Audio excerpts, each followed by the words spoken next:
doing a little scratch built here. It's a tractor shed.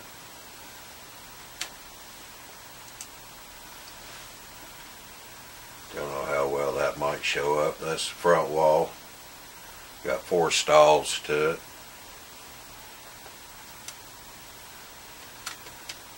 This is the back wall. This is something I found on the internet. I thought it looked pretty good. What you're doing is well, slats on the outside, or skip a space for every other one. And then on the inside, same thing, but you start at the bottom gap and the inside pieces cover the gap on the outside pieces. That way your wind is blocked, so it's not, you're not getting a gale force wind through the shed. It's not made to keep anything warm anyway, but and the rain, snow, whatever, can't just blow right in. Keep it from doing that. I've already got the back wall done. This is one of the end walls. Now the outside slats on this overlap the end on both sides, so that when it goes together,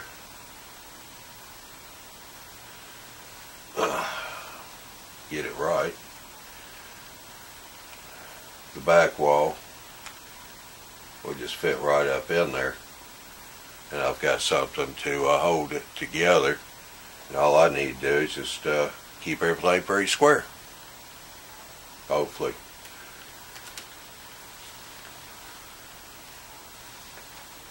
This is one here that's already done on the outside and the inside.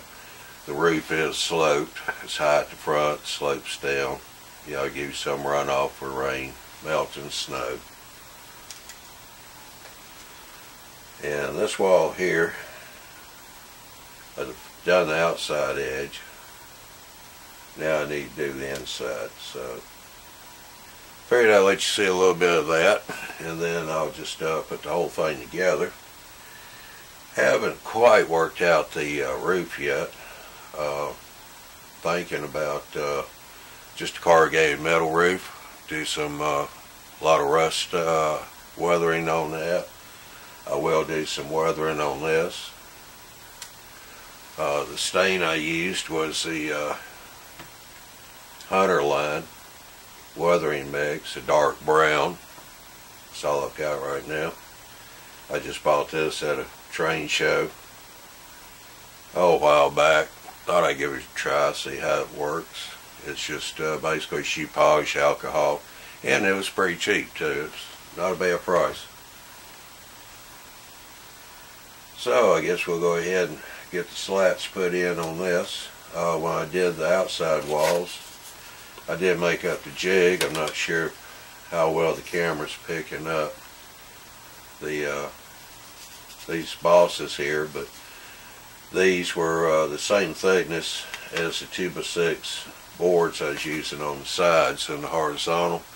So I sanded those down to where they're a little bit narrower than the 2x6, and use those to space out the slats. And then the inside will cover those spaces. So another thing I'm using on this is the Fowler Expert Laser. It's a white glue. The English says here multi-purpose glue, so it looks like to me this is going to be their wood glue, paper glue, that you use. I like it because it has the needle applicator. This ball did come with the needle, so when this glue dries inside, you can punch it out and get the glue flowing again. I like this so far. I'm using it completely on this build. Just puts a very small drop in there that I need, and I get a little bit of working time to be able to move the slats to make sure that they're in between the gaps here. it seems to dry. Start carrying it out, you can't move the parts after about 10-15 seconds. Of course, you got the Filer Expert, and this is a good glue too. I've seen several people using this, on YouTube videos. People seem to like it. It's a good plastic glue. It works just as well as any of these others, but it doesn't dry as fast. You get about 10 seconds working time, which is a good thing for me, especially trying to line stuff up, especially if I'm working with small parts. But yeah, I'm liking the Filer pretty good. Of course, I have another selection of other plastic glues. Plastruct, Plastruct Bondine.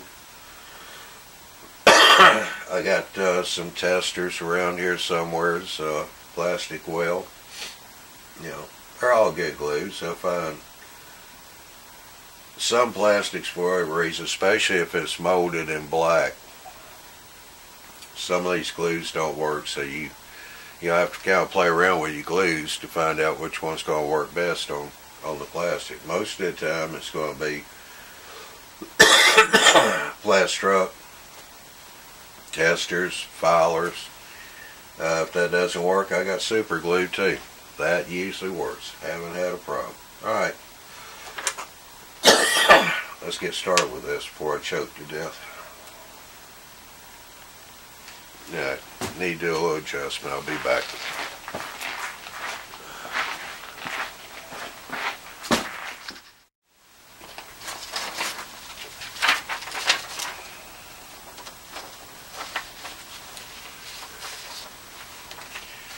Alright, I'm back. Not sure how this is picking up, but I drew out a full scale of the front of the building with the braces, and also what the end piece will look like full scale. And that's how I cut my posts out, which is lay them up there and cut them with the X-Acto razor knife. Cut out the braces same way. And once I did that, to put them back together, since it would take, the 1, 2, 3 block, square block I've got, and I'll also they still tend to move. So I saw a YouTuber, he uses stuff called blue tack. Well, I hadn't been able to find that locally here. 3M has a product similar to it. This is some right here. And this stuff I really liked.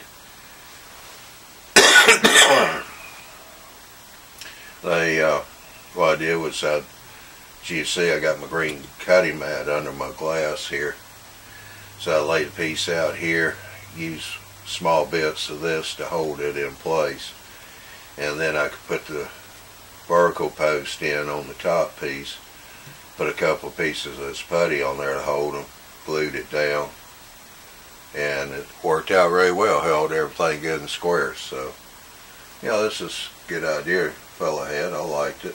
Seems to work. He was talking about if you use anything other than blue tack, it seems to leave a residue on the parts, and then when you go to paint them or stain them, they wouldn't take the paint or stain that well, leave a bad spot in your paint. And this is a 3M product, and I used it on this wood, and then when I went to stain it, I really didn't have a problem with it. Stain still went on just fine. It didn't seem to leave any kind of residue. So I don't know, it could be the plastic's different. Alrighty, well, let's get a few of these things glued up here.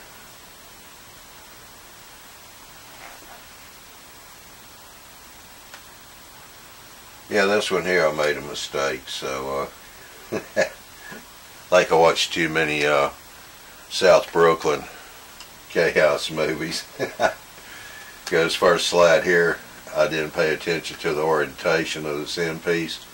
I thought it was on the outside, but actually this was the inside edge, and I laid that first slat in there just to hold the post in place as square, and turned out it's on the inside. So the bottom two pieces are going to be butted up against each other, but you know, that's fine.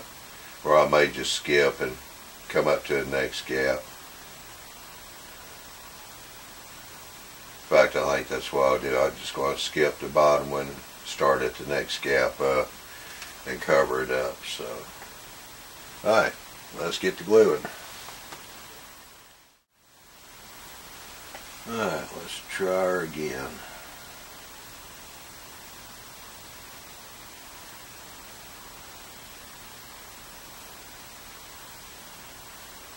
There we go.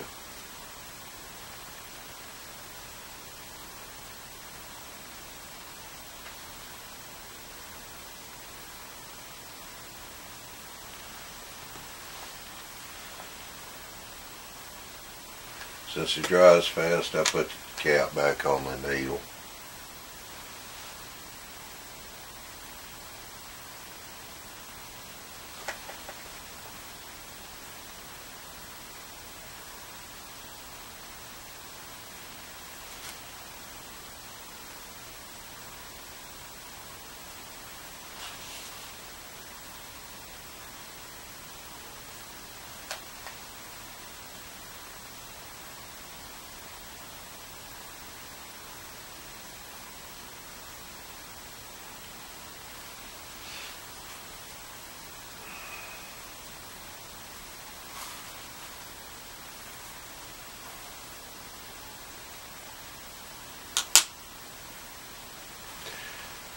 A lot back and forth, but at least I'm not stopping the needle up altogether.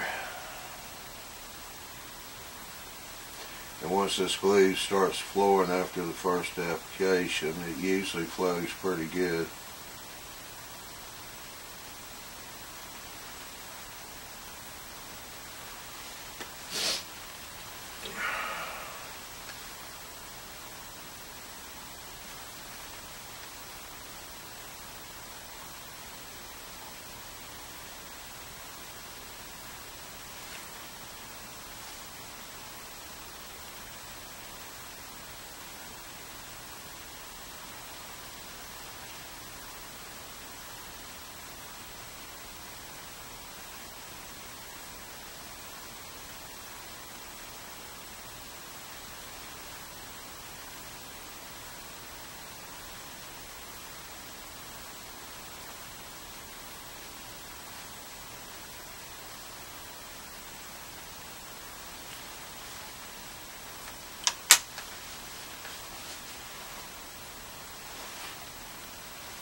Well,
Alright, well, I'm just going to go ahead and stop the video here and get this finished up, and then we'll come back and start putting the walls together.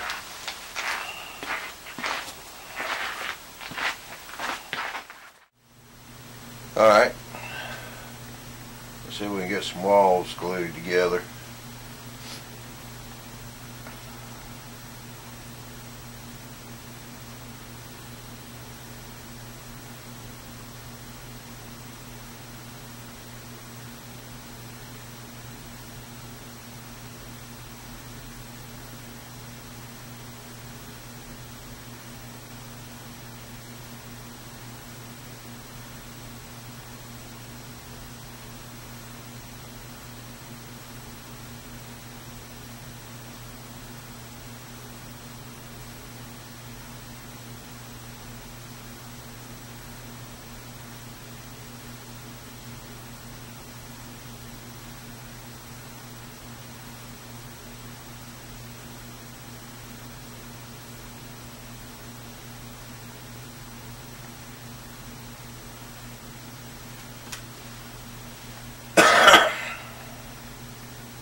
Yeah, I know my hands are in the way right now, but they'll be out of the way in a minute.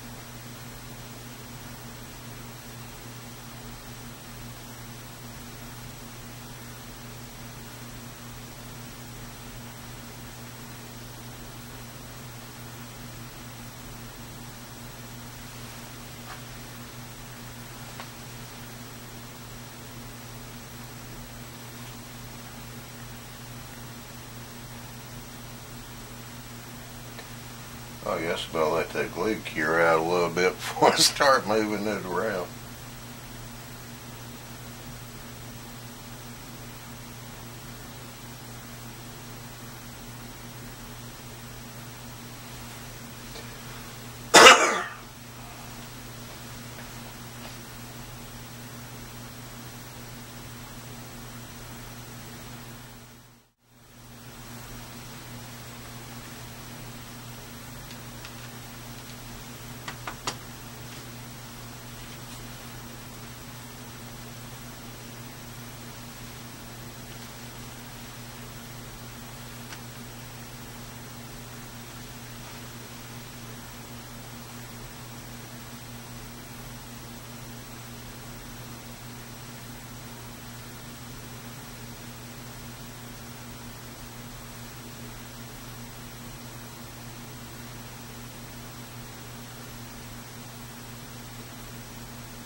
Well, coming down the home stretch,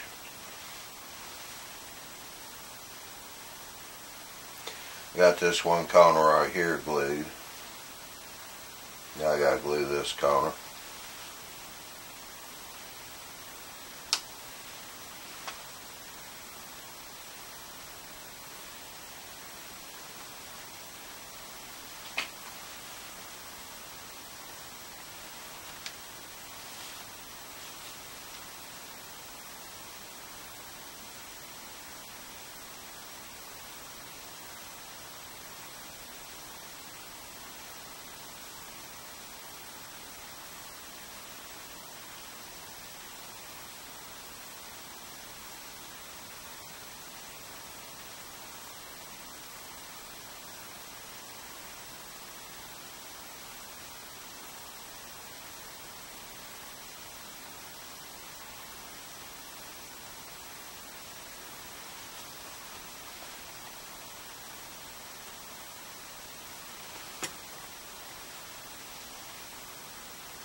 Alright, there it is.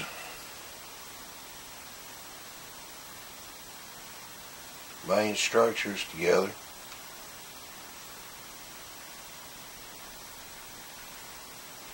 Well, thank you for watching. Hit the like button. Comments are always appreciated.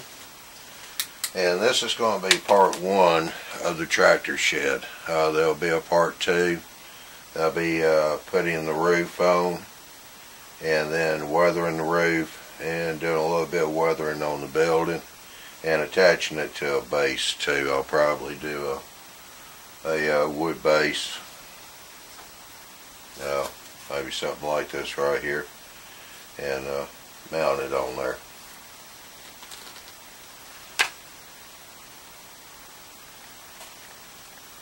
Yeah, that'll work. Just wide enough for it. Alright. Part 2 will be up pretty soon. Hope you enjoyed this one.